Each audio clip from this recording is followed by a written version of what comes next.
Hey Trig, this is the second half of the notes for section 3.1. Yesterday we did some things with functions and we were plugging some values in. We are going to pick up at domain right here.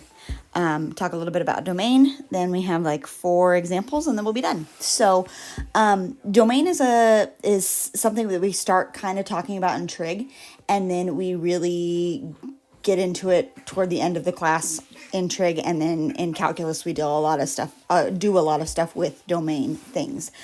I talk a lot about domain errors, and that's this little area over here that I'm going to write down. Domain, really what it breaks down into is if you're dealing with a function, like functions like these guys, there's really 2 things that you have to worry about. So these I call domain errors, okay? If you were to just like do like ordered pairs, so like 1, 2, and -3, 7, and 5, -1, your domain would just be these guys, and your range values would just be the y coordinates, okay? But this is not talking about that. This is talking about functions here. Okay, so we're trying to talk about domain, and the domain is what you're allowed to plug in and what you're not allowed to plug in for x. So kind of down here, some of you guys can look at this and say, okay, I know that in the bottom here, x minus 1, if I plug 1 in for x, I would end up with 1 minus 1, which equals 0. And you cannot have 0 as your denominator. And that's bad. So that would give us a domain error. That's things that I don't want to have happen. Okay, so the first domain error is dividing by 0. Like we just said there, dividing by 0. We don't ever want that to happen, okay? So what we do is, if you can't, figure out that x can't be 1 just by looking at that, what you do is, here's your strategy. I'm going to do this in a different color. Strategy, set the denominator not equal to 0, because I cannot have that denominator equal to 0, okay? So here's what I mean by that. My denominator here is x minus 1. I do not care anything about this top.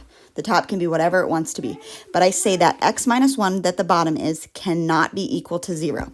Okay? Then if you just solve this like an algebra problem and add the 1 to the other side, this says x cannot be equal to 1. And that's how I have that here. Okay?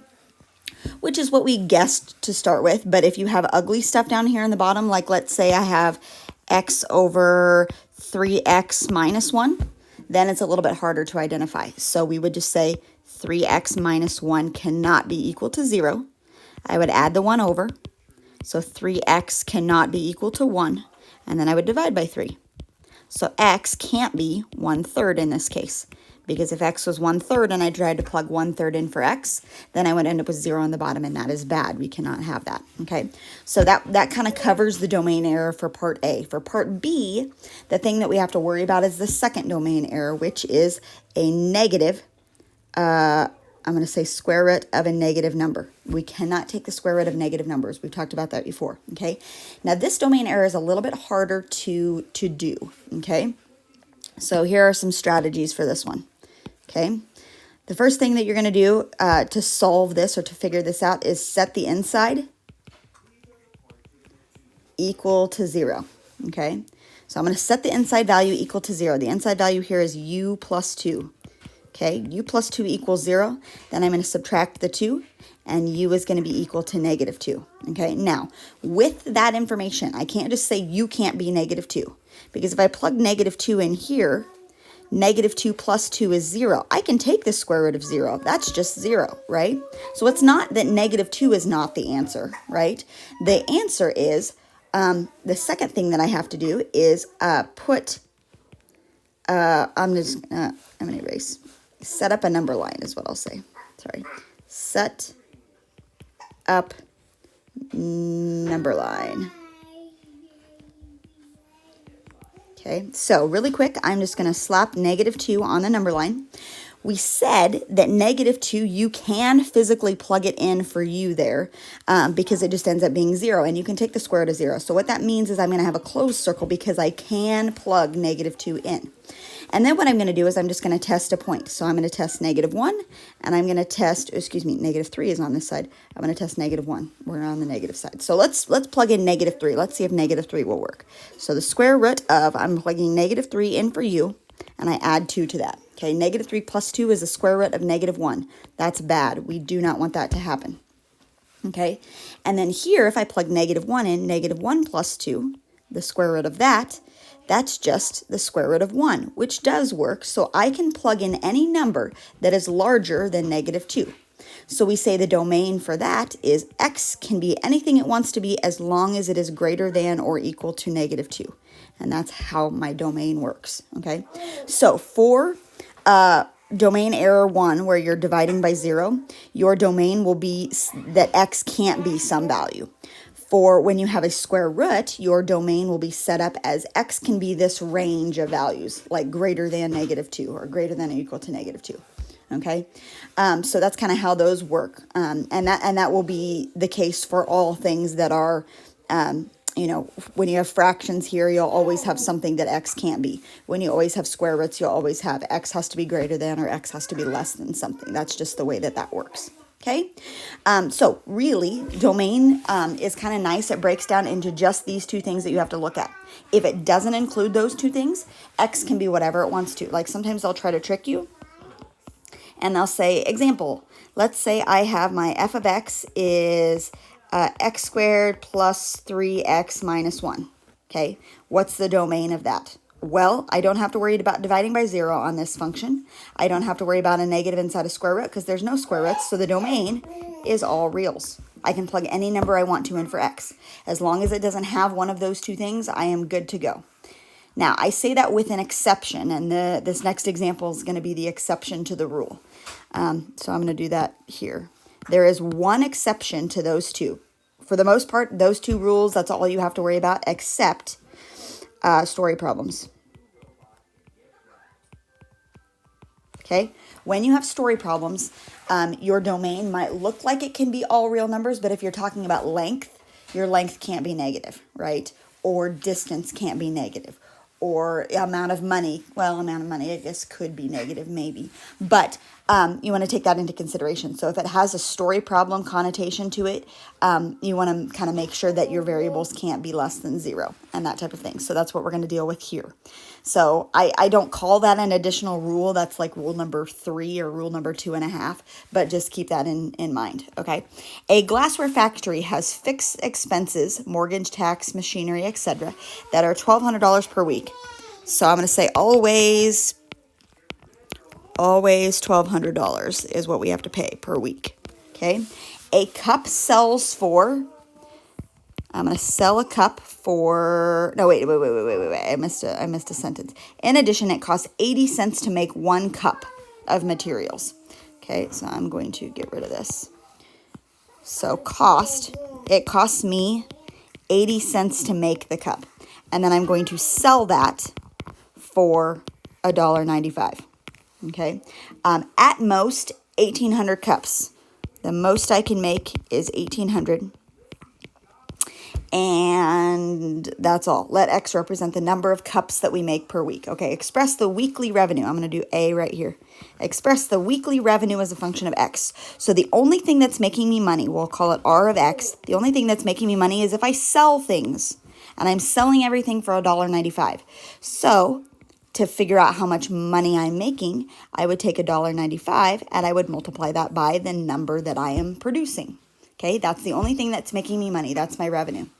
Part B says express the cost. So things that are costing me money. Well, it's costing me $12,000 no matter what. And then it's costing me 80 cents a cup. Okay, so I'm going to write this as C of x. That's my cost. Okay, it's costing me 80 cents a cup. So 0.80 if you want to. 80 cents a cup, that would look like that. Plus, no matter what, it's going to be $12,000. No matter what. Okay, that's going to tell me what my cost for the week is. However much money, however many cups, I'm going to take that times 0.8 and add 12,000 to that. Okay, find the rule and the domain for the profit. Okay, well let's think about this is C. Let's think about profit. Okay, how do we make money? Profit is revenue minus the cost. Okay, I take all of the amount of money that I make and I subtract out the costs that I have. Okay, so it's R of x minus C of x. So basically it's this stuff subtracting out this stuff. Okay, so I'm going to write that, I'm going to express that with those numbers together. So I'm taking the revenue, 1.95x, and I'm going to subtract out my cost, which I'm going to put in parentheses. This is 0.8x plus 12,000. And that's what my p-value is, okay? All right, so I guess we can simplify that a little bit. P of x, this would really be, if I distribute that negative through, this would really be negative 0.8x minus 12,000. And then I can combine like terms, the 0.8 and the 1.95. So P of x is going to be 1.15x if I subtract these two, minus 12,000. That's what my profit equation is going to look like, okay? So kind of a real life story problem that has to do with all of the expenses that we have. I can calculate how much profit I'm going to make by, putting it in this form. And then I can say, they don't ask us this, but I can say how much am I going to have to produce? How many X's do I have to break even? Break even would be like to make zero amount of profit, right? Because I'm losing money here. I'm losing $12,000 no matter what. If I do nothing for the week, I'm losing $12,000 because it's just sitting there. But to break even, I could plug 0 in for that and then solve for X pretty easily. Okay, they don't ask us to do that, but this is just things that we could do. Then it asks for the domain. So what we're allowed to plug in for X and what we're not allowed to plug in for X, okay? Our domain errors were dividing by 0 and a negative inside a square root.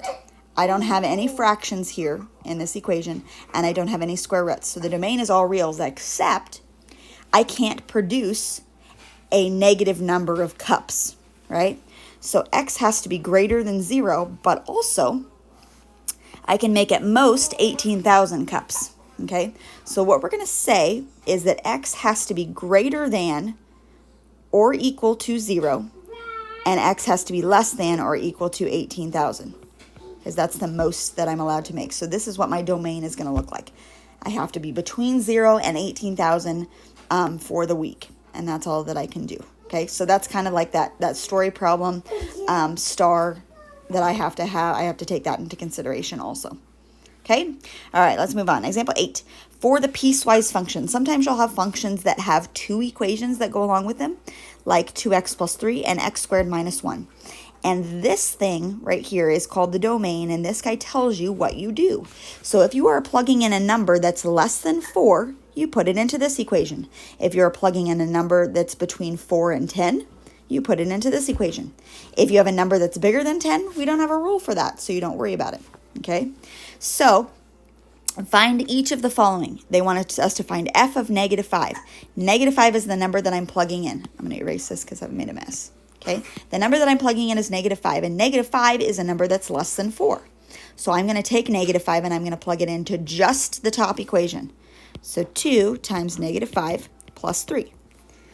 And if I do that, this is negative 10 plus 3, which is negative 7, and that's my entire answer. You don't plug it into both equations. You only plug it into the one that it fits, okay? All right, second one, f of 8. 8 is the number that I'm plugging in. So we have to look and say, is 8 less than 4, or is 8 between 4 and 10? 8 is between 4 and 10, so I'm going to plug it into this one. So I have 8 squared minus 1. This guy is 64 minus 1, which is 63. And there we go.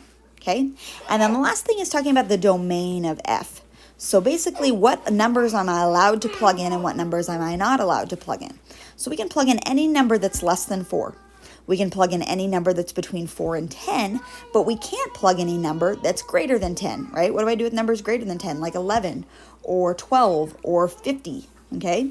So the domain of f is kind of like putting these two things together, and we're saying we can plug in any x's as long as they're less than or equal to 10, okay? I can't plug any numbers in that are greater than 10, but every number that's less than 10, I have a place for it, right? It either goes in here or it goes in there. So that's going to be my domain. It's kind of like putting those things together, okay? All right, the last thing that we're going to talk about is greatest integer function.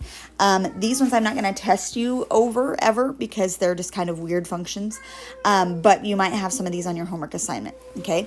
And the way that a greatest integer function is written like you have like these little brackety things, and you have the x that lives in the middle. In some textbooks, like the calculus textbook that we're working in right now, we have greatest integer functions, and they write them like this. They do 2 brackets. So you might see them look like this as well. And what that means, what the greatest integer function means, is that you always round that value down to the nearest integer, okay? So let me start by showing you what the graph of this function looks like. It's called a step function. That's what a greatest integer function looks like.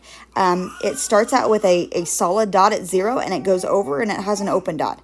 And then it has a solid dot on 1, it goes over, and has an open dot. Solid dot, open dot. It keeps going this direction as well. That's a solid dot. And this is what it looks like. So what happens is you always round down to the nearest value, okay? And an application of when this might be used is like, let's say that this is the value, this is the y-coordinate of, let's say, most of you guys in here are maybe 17. Okay, let's say that you are, this is the y-coordinate of 17. If you are 17 years old, you say that you're 17 years old, even if it is on your birthday. Okay? If you are 17 years old and 5 months, you don't say I'm 17 years old and 5 months, you say I'm 17 years old. And if you are further on down the line, if you are 17 years old and 10 months, you don't say I'm 17 years old and 10 months, you still say you're 17 years old until you get to this open circle, which is your birthday exactly, and then you hop up to the value here at 18. Then you are 18 here exactly. So going along the line, that's why there's horizontal lines. It's like your birthday, you're 17 years old for the entire year, and then you bump up to 18 years old. So it's like you're always rounding down. You're always rounding down. That's what the step function looks like, or the greatest integer function looks like. So these values, you're always going to round down. So if I want to find the greatest integer of negative 4.7, you're rounding down. Now keep in mind that these are negative numbers. So a negative 4.7 would round down to negative 5. Okay? Regardless of whether that's 4.9, 4.1, whatever, it's going to round down to negative 5. Negative 3 will round down to negative 3. It's already on a whole number. Okay? 0 is going to round down to 0. 5 over 4, this is the coordinate 1.25. 1.25 will round down to 1, okay? Pi is 3.14159. That's going to round down to 3, okay? So everything will always round down. Even if, like, let's say it was 17. Let's say you are 17 years old and tomorrow is your birthday. So you are basically 17.999 years old, basically. You're still only 17 years old, so you're going to round down to 17 because you are not quite 18 yet, okay? So everything rounds down regardless of whether, it's a number bigger than 0.5 or a number less than 0.5. That rule no longer applies. Everything always rounds down, okay? So there's kind of how that works. Greatest integer functions, we won't deal a whole lot with those, but that's just how those go. Okay? All right, so 3-1, the assignment is on the board. I'll also post it to Google Classroom. So be working on that in the time that remains.